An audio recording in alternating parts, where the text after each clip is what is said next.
Folks, hello, and thank you for coming for what is, let's be honest, the warm down act of this morning's session. By way of introduction, I'm Dr. Zack White, visiting research fellow here at the University of Southampton, host of the Napoleonic Wars podcast, and chair of the Napoleonic and Revolutionary War Graves charity. From the outset, I'm going to acknowledge a very deep-seated bias. Yes, those are archive selfies, feel free to mock. There's a deep-seated bias in what I'm going to say over the next 30 minutes or so. I've been working in and around the Wellington Papers for the better part of a decade, in fact, more than a decade. I first came to the Southampton University as a spotty undergraduate in 2010, in large part because of the Wellington Papers. I was sufficiently precocious to have decided that I was going to have a crack at being a Napoleonic era historian. I'm still searching for the culmination of that aim, but that's a whole other story in and of itself. Many of you will no doubt feel for Karen and the Special Collections Department when I say that, bar a 3-year break when I went off to become a secondary school teacher, I have been haunting them ever since. Effectively, they have not been able to get rid of me. All of my research to date has drawn on the Wellington Papers in some way. In 2017, I was very fortunate to be awarded Southampton University's Archival Scholarship in order to work with the Wellington Papers as part of my doctorate. My point in this very sort of arrogant CV that I've just handed to you is that you will struggle to find a more dyed-in-the-wool. Well, I say that, I've got 2 specialists at the back of the room who've worked on the Wellington Papers for far longer than I have. But those folks accepted, and obviously accepting the archivist, you will struggle to find a more fresh-faced, shall we say, dyed-in-the-wool. That's not to imply that you guys aren't fresh-faced. I'm going to stop digging at this point. Exactly. Basically, you get the idea. I'm biased. I am not going to kind of thrust this idea that the collection matters down your throat, because it would be a waste of time. Instead, what I want to offer you over the course of the next half hour is a user's end view on what the Wellington Papers tell us about the man, quite obviously, the military, and perhaps more importantly, the age within which Wellington lived. What follows is a series of examples demonstrating the breadth of the emotions and insights that come from working with these papers. In one moment, they can offer a window into something so farcical that it sounds like it's come straight from a Monty Python script. The next, you can open up a letter that is so visceral in its outpouring of emotions that it's impossible to not be moved.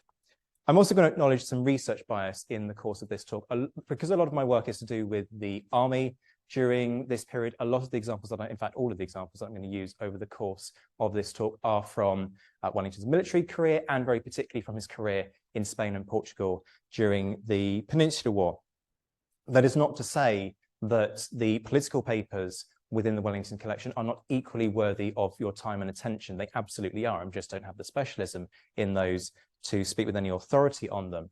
You may have seen, for example, the draft of the Catholic Emancipation Act, which, if anything, can give you an eye into Wellington's kind of outlook and how he did his work.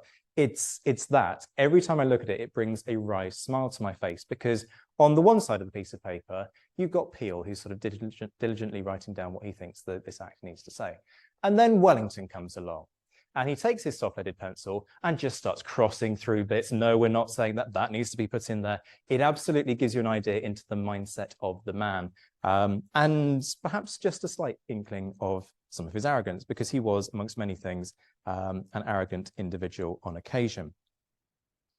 So, as I say, I have no argument for you, no fundamental learning points, and no erudite conclusions. I'm sure my former lecturers at the back of the room are sitting there thinking, what the heck did we do training somebody like this? Instead, what I'm going to bring you is a series of anecdotes, fundamentally, for your entertainment as much as anything else. And I hope perhaps just to inspire a little bit of enthusiasm so that you can get hands-on with these documents, delve into these papers, and discover for yourselves the riches that this treasure trove contains. So where to begin? Well, let's start by going beyond dispatches, shall we? I think it gives you a pretty clear insight into my unashamed nerdiness, that I literally acted as a model for the archives back in 2012. The Calvin Klein of the archives, I am not, but nonetheless, I had to sign a models agreement, in which that's something that my family still find hilarious to this day. But there is actually an important question here, because you come to see the Wellington Papers, And yet, if you know much about the history behind these papers, you'll be familiar that if you Google Wellington's dispatches and you know where to look, you can in fact get volumes of printed letters that Wellington wrote for free as PDFs.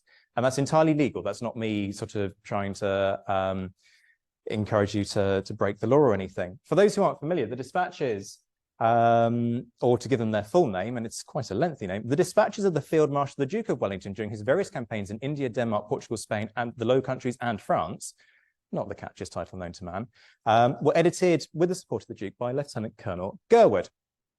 Now, Gurwood had actually served with Wellington, well, he served under Wellington during the Peninsular War. He was involved in the storming of the border fortress of Ciudad Rodrigo in Spain, leading actually the Forlorn Hopes, one of the most dangerous positions in the assault. He, needless to say, survived. And having published a series of general orders, more on general orders later, he then discussed with Wellington the idea of publishing the Duke's actual correspondence, basically determining that there was a market for this. If you're familiar with the period, you might be aware of the work of Dr. Luke Reynolds, who has written a book called Who Owned Waterloo, which is basically all about the hype and the desperation almost to physically own a slice of Waterloo. There was a market to be made, a very quick buck to be made in many cases, by spinning a line that was somehow connected to Wellington and his martial success. So between 1834 and 1839, Gurwood produced the 12 volumes of dispatches, plus the index of the dispatches. And if you're ever getting your hands on a hard copy, make sure it's the revised edition, i.e. the series that contains all 13 volumes, because the shorter version just has less. So there you go, there's your pro tip for the day. But again, we come back to the original question. If you can get this printed material, why bother with the originals? Why take the time to make I can see one of the archivists here recoiling at that suggestion. And I share that sentiment. But nonetheless, Amazon can be your friend. So why handle the originals? The first response is going to be unashamedly nerdy. It's just so much cooler handling the original documents. And I know that's not necessarily the most sort of erudite and historical response, but you can't beat that sense of having a piece of paper that is 200 years old in your hands. The first time that I handled one of these documents, I was 19. That piece of paper was literally 10 times older than I was. And only you could count the number of people who've handled that since Wellington signed off on it. You can't beat that sense that you literally have history at your fingertips. So that matters. Now, that's the nerdy response, but there's also an important historical point to add. For one thing, the dispatches aren't comprehensive by any stretch of the imagination. Not every letter was included for a variety of reasons, sometimes discretion. So there is a wealth of additional material in there that you'll miss if you just handle the dispatches. And then we come to the issue of enclosures, documents that were being forwarded and provided vital context to the letter that Wellington has written himself in many cases. Now, the dispatches don't include those enclosures. There is a slight frustration in that some bright spark, and I forget who, decided when they were going through and it wasn't anybody from the Southampton team, I hasten to add that before anybody gets very angry with me. But somebody decided that the best thing you could do with enclosures was separate them from the original letter, which is incredibly irritating when you read a letter and go, Wellington's writing, I enclose blah, blah, blah, blah, blah, and you think, brilliant. And you turn over to the next document and find it's another letter, it's not the enclosure. So then you need to go and search for them. Nonetheless, the enclosures are preserved. And I have first-hand experience of this, actually, whilst looking at the siege of San Sebastian and the value of some of these letters to give you insights and preserve documents that, for the vast majority of cases, have just been lost into the mists of time. In the wake of the siege, much of the town of San Sebastian caught fire. Almost instantly, conspiracy theories started circulating. There were claims that the British had deliberately razed this town to the ground because San Sebastian was a port city. And some were claiming that San Sebastian was going to act as a rival to British ports on the Channel coast. Now, that concept is, frankly, loopy, to use a highly non-technical term. But nonetheless, it created such a brouhaha that it made its way to the papers, And Wellington had to respond. He had to deal with these criticisms. He was also, by this point, commander-in-chief of the Spanish armies. If he's going around and burning Spanish towns, it's not the best look. So he writes to his brother, Henry Wellesley, providing a series of documents. Henry was serving as British ambassador to the Spanish government at the time. And one of those papers was a report written by the Assistant Provost Marshal, Edward Williams, a man who was literally on the ground in the aftermath of the siege. Now, that's partly remarkable because virtually nothing from the provost survives. I've spent 5 agonizing years trying to find more of these kinds of documents. They're just not there. I can't find them. It keeps me awake at night. But that probably, again, gives you an insight into how nerdy I am about things to do with crime and punishment and discipline during this period. The rest of them seem to have just disappeared. For whatever reason, records for the provost, who were an integral part of the maintenance of discipline and a key kind of wing of the instantaneous implementation of discipline, just don't survive. But here we have somebody who was there. And this document gives us a lot of insight into the methods and the practicalities of how discipline was implemented. And this document also gives us a very clear window into the events itself. You obviously have to factor in bias. That's a given in any historical document. Sure, the guy's going to be covering his own back, but nonetheless, what we have here is a less sanitized and certainly an account that is not affected by the fading of memory because it's written days after the event, unlike many memoirs that we tend to lean on.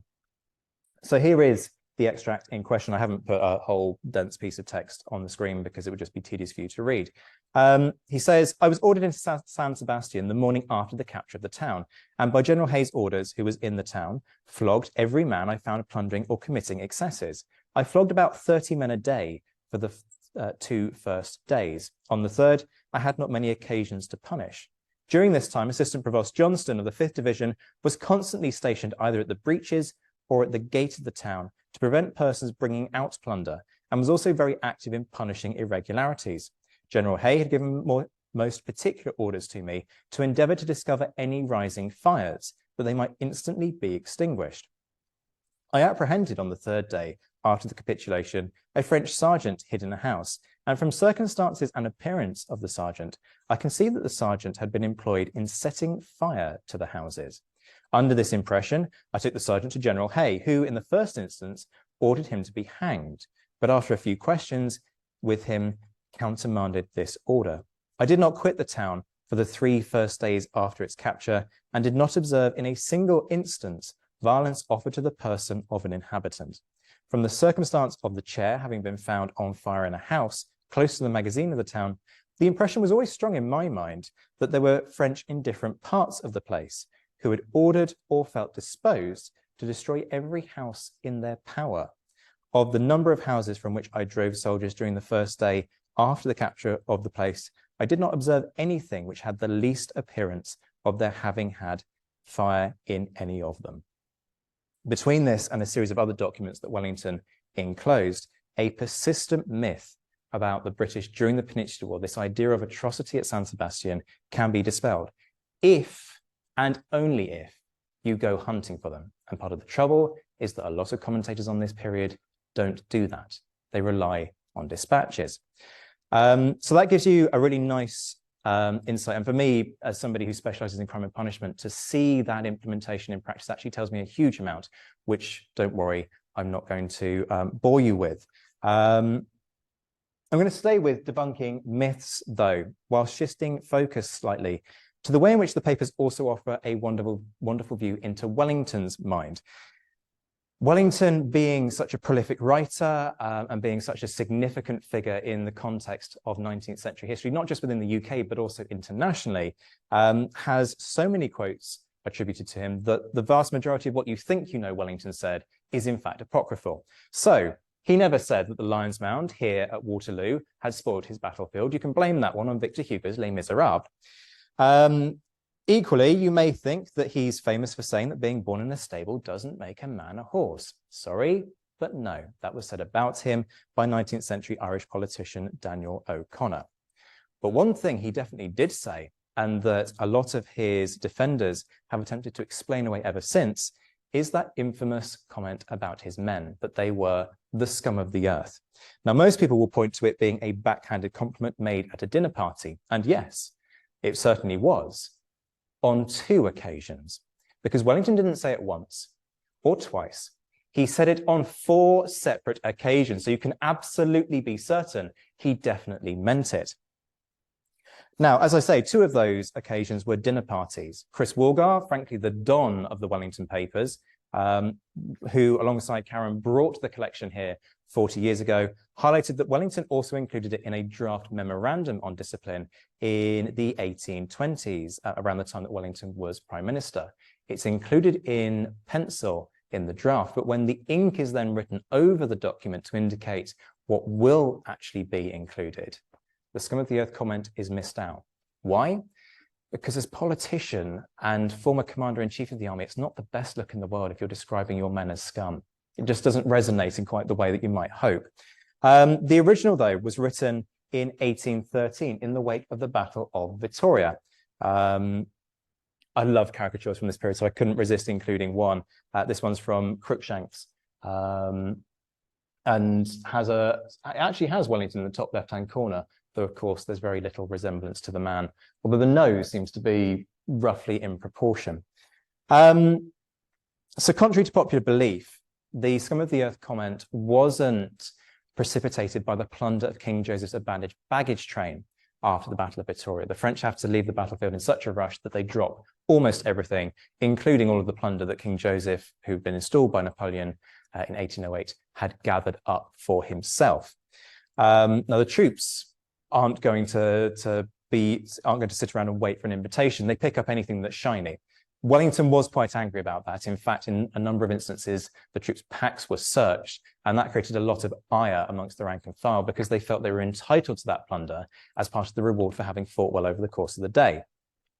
As a result of all of this conversation about plunder, everybody goes, oh, scum of the earth, that's to do with the plundering at Vittoria.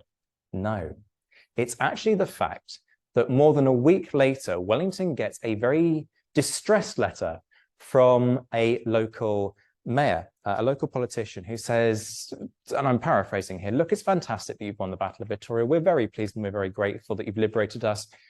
But could you do something about all of these marauding soldiers? Because they're stealing all of our money. We can't go out into the countryside. They should be with your units. And it's just bad business for us to sort of go for a walk and find ourselves getting robbed. So Wellington writes in a letter to Earl Bathurst, who is Secretary of State for War in the Colonies, decrying that, and I'm quoting here, it is quite impossible for me or any other man to command a British army under the existing system. We have in the service the scum of the earth as common soldiers. And as you read the letter, you get that sense of building rage in Wellington's mind. But there is a catch to this letter. There's a clue underpinning the dinner party, the draft memorandum, and this quote, because context is everything in history, as it is in life. Because the 1813 letter was not written in the classic dispatch format, not that folded piece of paper where Wellington writes down on one side and then adds additions in pencil later on. It's a private letter. We know that because it opens with "my dear Lord" as opposed to "my Lord," which is the formal way in which you would open the dispatches. Now, why does that matter? Because it's not a formal document. Wellington knows where it is and it isn't going. He is bending Bathurst's ear in what is actually a continuation of a long-standing multi-letter rant that spans all the way back to 1809 as he tries to push for reforms to how the army operates and disciplines its men. But because it's a private letter, it shouldn't ever end up being public. It's not going to be used in Parliament. It's not likely to appear in the newspapers, and that matters. Wellington can say things in a private capacity that he knows he shouldn't say publicly. And when you put it all together, you see Wellington knowing that his viewpoint isn't popular, knowing that it shouldn't really be expressed publicly. But if it's at a dinner party and he's had a few glasses of port, if he's writing in a private letter, if it's a memorandum that he then can revise later, that's okay. And you see this also playing out during the inquiry into flogging in the British Army in the 1830s. Again, Wellington touches on themes that are very close to the scum of the earth concept, but never quite makes that leap to saying it publicly. So did he believe it? Yes. Was he going to tell the world that that's what he believed? Absolutely not. He was shrewder than that. So we're going to stay with rants, actually, because they're quite amusing at times. And the papers are so detailed and so eye-wateringly comprehensive that if you read them enough, you can actually pick up on when some of these rants are artificial, when they're fake. This is perhaps the most famous example, and it still does the rounds on the internet. Periodically, I end up having to play social media whack-a-mole, trying to tell people, no, this isn't a Wellington comment. And if you've read enough of Wellington's rants, you know that this isn't his style for a variety of reasons. Firstly, the basic history. There are eye-watering historical inaccuracies in this. Lord Bradford. There isn't a Lord Bradford during this period. So that's problem number one. There's an Earl Bradford, but he's not serving in the government. Then there's the title, Secretary of State for War. That's not a position that exists. There's a Secretary of State for War. There's a Secretary at War, and there's a Secretary of State for War in the Colonies. They are two very different positions. One is occupied by Bathurst during this period, the other by Palmerston. So you put it all together and quite clearly somebody's making up some details on this and doing a very bad job of it. They really don't know what they're talking about. But the tone is wrong. It's trying far, far too hard to mimic that scum of the earth style with, well, essentially sort of falling short of that cutting, scathing, cold sarcasm that was so typical of Wellington when he was on one. If Wellington was going to insult you, basically he'd be cleverer about it. And this fake has been attributed to the staff of General Sir Claude Auchinleck from the 1930s. So this raises the question, what does Wellington on the warpath actually look like? Few chuckles around the room. This is, if you've ever watched the TV series Sharp, you will know that this is an iconic scene in Sharp's Eagle, where the incompetent Lieutenant Colonel Sir Henry Simmerson receives a dressing down from Wellington for losing his battalion's Eagle his battalion's standard in the course of an engagement. Now, Simmerson is a caricature. The character is a caricature of the sort of arrogant 19th century aristocrat who's bought his way up the ranks, is full of incompetence, but thinks he knows it all. And most importantly, has friends in high places, which means he can say and do what he likes. So he attempts to threaten Wellington, saying that he has a cousin at Horse Guards and friends at court. To which Wellington snidely comments, a man who loses the king's colour has no friends, sir. That's much closer to it, smarter, more cutting. One that effectively doesn't pull its punches. And there are plenty of examples of those. So this is a private letter. This might actually be the first document I ever handled, which is part of the reason that I thought I'd put it up here. So my thanks to the Special Collections Department who took this photograph and allowed me the permissions to use it. He writes, "My lord, I beg to draw your attention to the letter which I herewith, I can read these documents, don't worry. It's just that Wellington's handwriting is a pain, which help me out, David. Is it transmit? Okay, which I transmit this day from Lieutenant General Maitland. I am sorry to say that they afford a tolerably accurate picture of the mind of all our general officers. When charged with any responsibility, they lose all confidence in themselves and in their men, and they appear to want that spirit which as officers they ought to have, and which they invariably show when under the direction of another." Thank you. There we go. We got there in the end. So Wellington being cold and cutting about General Maitland. If you know Maitland's career, he goes on to command a brigade at Waterloo, the famous "Now Maitland, now's your time." That's that guy. So Wellington not pulling his punches when it comes to somebody, and this is 1812. So Maitland's off on an independent expedition and receives the report and just isn't happy, but is more than willing to tell others this isn't good enough. the general officers of this army do not have the fiber needed to conduct campaigns effectively in the field. This is effectively Wellington almost going, pity me, unless I'm in charge and doing everything, everything falls apart. That's partly narcissism. There's also an element, a small element of accuracy there, but the issue is that actually Wellington's not a delegator. He is such a micromanager that a lot of these guys don't get the opportunity to command independently. And then because they lack that experience and they're so used to relying on Wellington, who seems to ride up at the perfect moment and issue the pertinent order at the right moment, it therefore means that they don't have that expertise. So that's one example. Let's look at another. I mentioned that Wellington likes to go on a rant about discipline in the army, and this is the earliest one that I can find. Here he's writing to Viscount Castlereagh, who at that point was Secretary of State for War in the Colonies. And he says, there's a much longer quote that I'm going to give you here. "It is impossible to describe to you the irregularities and outrages committed by the troops. They are never out of sight of their officers. I may almost say never out of sight of the commanding officers of their regiments and the general officers of the army, that outrages are committed. And notwithstanding the pains which I take, of which there are ample evidence in my orderly books, not a post or a courier comes in, when an officer arrives from the rear of the army, that does not bring me accounts of outrages committed by the soldiers who have been left behind on the march, having been sick or having straggled from their regiments, or who have been left in hospitals. We have a provost marshal and no less than 4 assistants. I never allow a man to march with the baggage. I never leave a hospital without a number of officers and non-commissioned officers proportionate to the number of soldiers, and never allow a detachment to march unless under the command of an officer. And yet there is not an outrage of any description which has not been committed on a people who have uniformly received us as friends by soldiers who have never yet for one moment suffered the slightest want or smallest privation." He goes on for another 3 pages. I won't give you the full 3 pages, but I will end with this.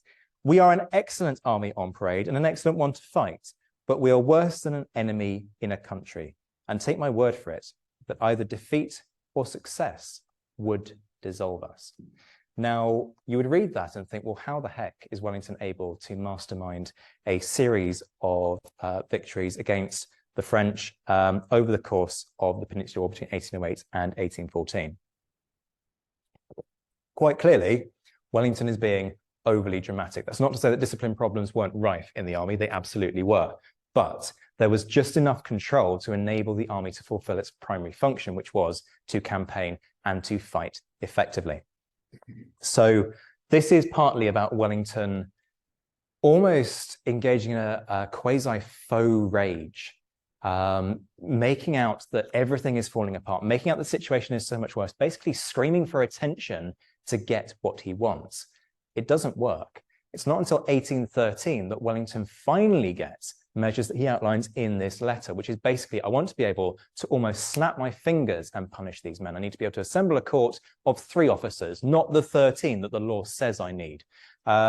He also is enraged about the fact that discipline is and the military courts are based on law rather than on honor. There are many things that he wants changed about the law over the course of it. You can see the difference between this style and what you see in the false one. You know, there is a fact-based argument here. It builds in terms of momentum. It doesn't just deal with blithe insults and say, "Stop wasting my time, you're an idiot, I'm busy," and sort of almost insult for the sake of insulting. That's not Wellington's style. I will, however, share one more with you, more because it's funny than anything else, and it shows Wellington as the master of cutting people down to size. On the 10th of August, 1810, Wellington issued a general order, and I'm going to stay with the general orders for much of the remainder of this talk. And it was aimed at dealing with the issue of what was called croaking in the army. This was the phenomenon of officers thinking they knew more than they actually did. That kind of almost Twitter-like phenomenon that everybody's got an opinion and everybody wants to inflict that opinion upon you. And if you disagree with that opinion, then you are clearly an imbecile. Wellington had to deal with that 200 years ago, so it is actually nothing new. And for a commanding officer, particularly at a time when the politics of the period were fraught. To have his own officers writing letters that then appeared in the national papers was really dangerous. It undermined his authority, not necessarily so much with the army, but with the politicians and with the public. And that could therefore influence the politicians' decisions to recall the army and end Britain's campaign in the peninsula, particularly at a time when the balance was overwhelmingly in favour of the French. At one point, the French have 250,000 men stationed in Spain and Portugal. The British, at their height, have maybe 75,000 men deployed much later in the conflict. So you can see the imbalance going on there.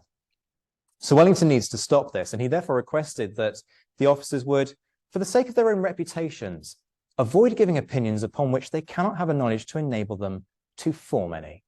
I'm sure that went down really well in the officers' mess. The general orders are, quite frankly, the gift that keeps on giving. So lots of people focus on the Wellington Papers in terms of the letters, but actually there is a whole body of material, if you delve into what is termed within the collection WP9, that is about administration of the army, the practicalities of making this force work day to day. Because it's not just about Wellington, despite the impression that you might get that he's sort of a one-man band dragging this army, kicking and screaming towards success. Now, the general orders covered everything: troop deployments, promotions, court-martials, reminders about procedure, and there were plenty of those, and also medical information. When somebody went out on leave, that was included in the general orders. It was the main body, the main vehicle of communication. Wellington writes these orders, then get copied up, and riders have to ride out to the regional division HQs, and then those orders are read to the division every single day. There is no way of escaping them. This enables Wellington to really hammer certain points home. And for me, they're hugely relevant in terms of discipline. What was said, but also what was not said in those orders, that kind of phenomenon that historians refer to of reading these sources against the grain. What's missing from a document can actually be as indicative as what is actually there. Now, of course, not everything is in the Wellington Papers, and a classic example of that is, of course, the Waterloo Dispatch, which is in the custody of the British Library. But there are bigger gaps caused by an accident after that. And if I indulge selfish researcher mode for a second, as if I haven't throughout this entire talk, sometimes those gaps are really, really irritating. And it's not the fault of the archivists. What happened is that a bunch of correspondence from 1812 particularly was being shipped back to the UK, and the boat sank in the River Tagus. Now, river water isn't the best preserver of documents. I know, shocking revelation. And what this means is there is a gap around the siege of Badajoz in April 1812. This was an infamous episode in not just the history of the peninsula, but actually the wider history of the British Army. Suggestions have been made that actually it was tantamount to a war crime. In part, that's because the numbers have been inflated. There have been claims that the British massacred 4,000 civilians within the town. In actual fact, if you look at the census records, because the French conducted a census just before the British completed their encirclement of the town, you'll find that there are about 1,500 people in the town before the siege began. So obviously those figures have been inflated, and we think the actual figure is somewhere in the region of 125 to 150. Nonetheless, what happens is horrendous. Following a bloody storming that saw around 4,000 casualties on the Allied side, the Allied troops went, frankly, on the rampage for the next 48 hours. All discipline just utterly dissolves. And Wellington was left scrambling to try and regain control. And we know that from his general orders by looking at what is said, what is not said, and also the timings. So Badajoz fell at around 1 a.m. on the 7th of April. It's not until the afternoon of the 7th that he issues these orders. And what is noticeable is that in one of those orders, Wellington is directing that the plunderers won't be rounded up until 5 a.m. on the 8th. An interesting little indication in terms of Wellington's mindset to the attitude of plunder.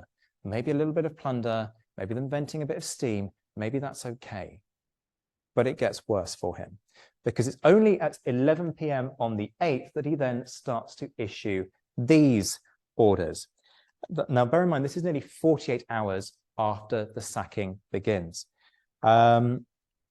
Effectively, what he's trying to do at this point is determine who was absent without leave. And what that then meant is that he knew, well, if you're not with the regiment, clearly you're inside the town. And if you're inside the town, you're either getting drunk or you're plundering, neither of which things you should be doing. So therefore, I can punish you, creating that record, starting off that process that could, in theory, lead to prosecution.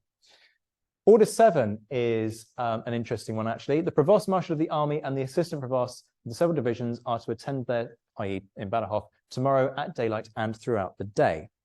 Now, Wellington has suggested on the 7th that the Provost had been ordered into the town. So why do it twice? Is Wellington effectively making idle threats here? We do know that the Provost did have a presence in the town over the course of the sacking.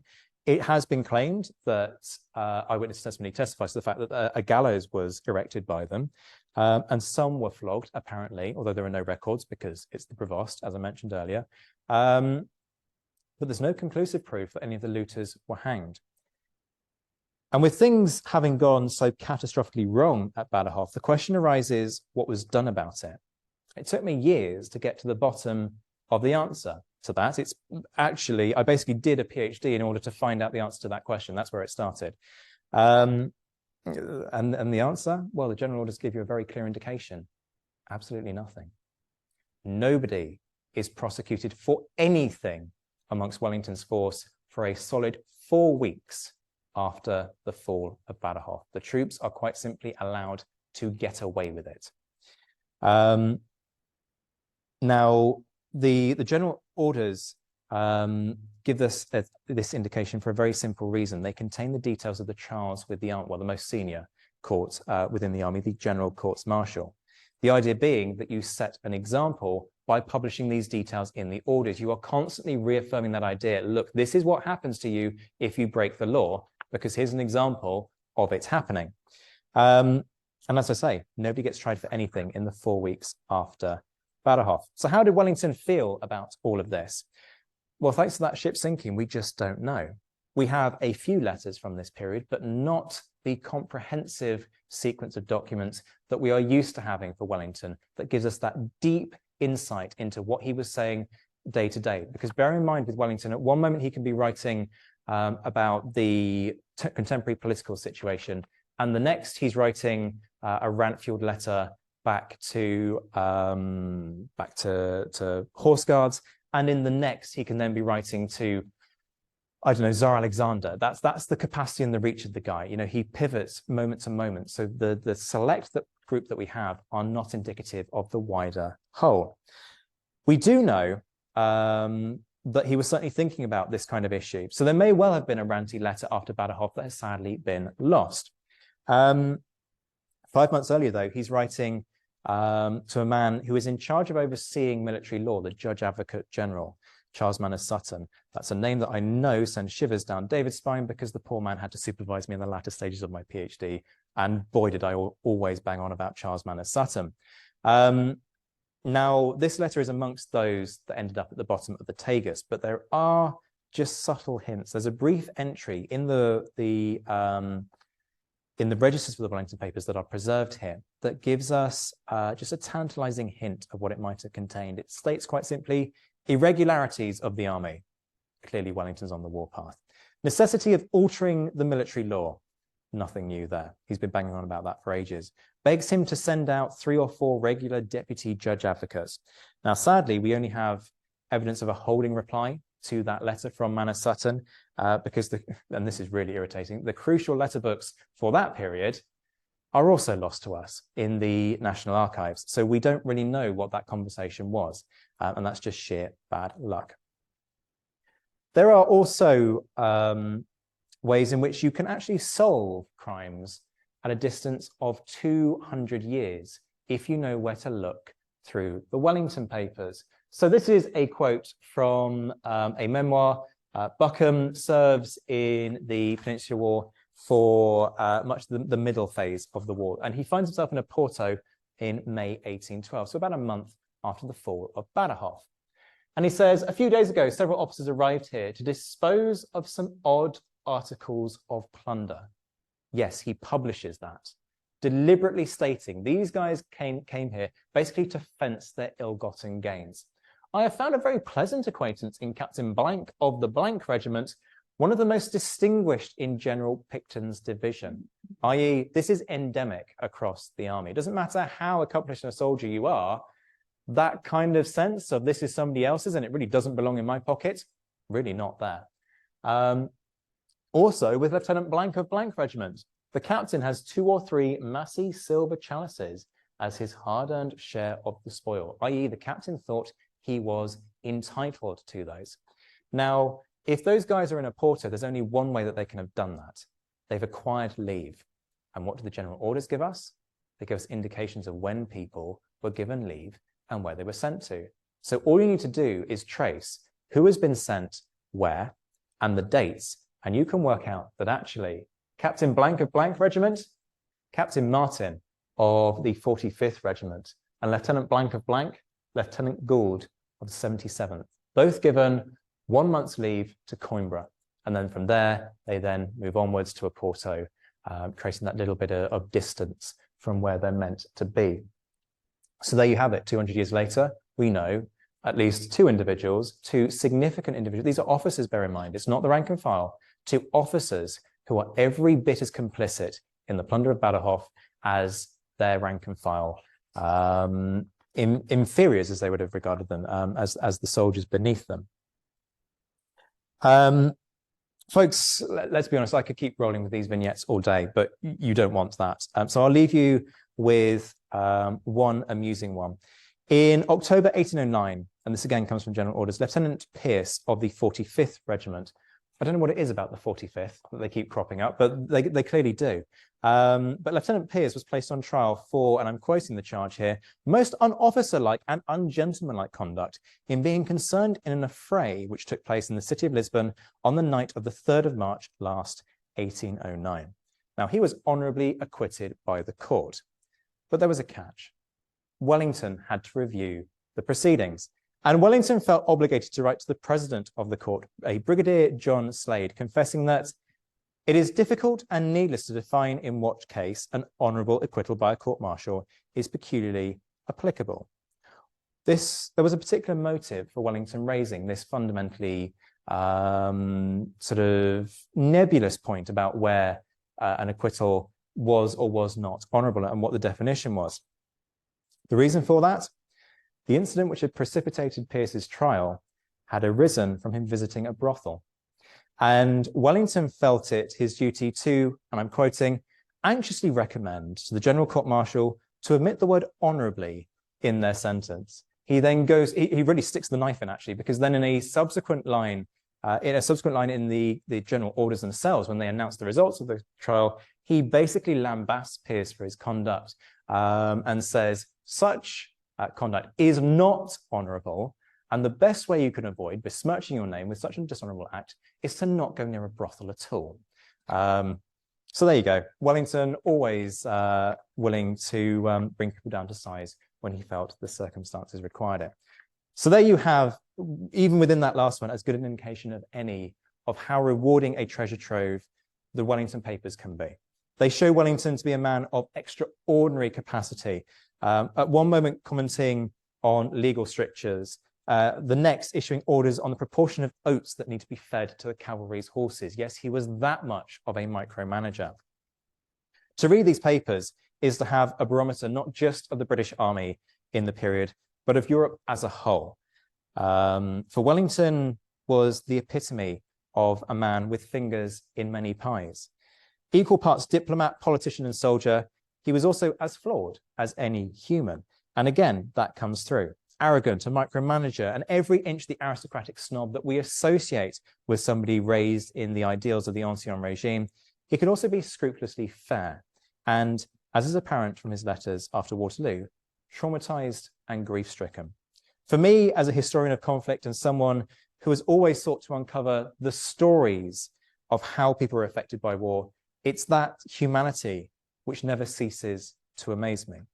These aren't just useful documents that shed light on past events. They offer an insight into a myriad of emotions and personalities, Wellington and many more besides, that make this period so compelling.